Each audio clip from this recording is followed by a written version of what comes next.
గ్రామములో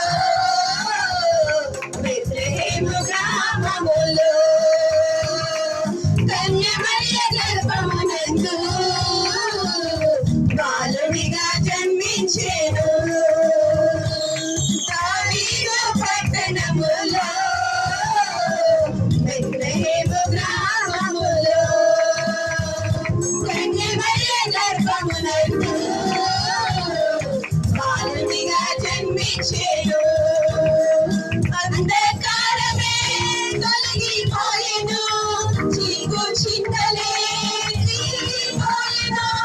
అంధకారమే తొలగిపోయెను, చీకు చింతలే తీరిపోయెను. మన చీకటి బ్రతుకులలోన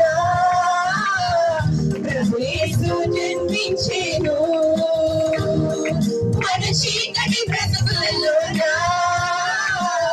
ప్రభు యేసు జన్మించెను.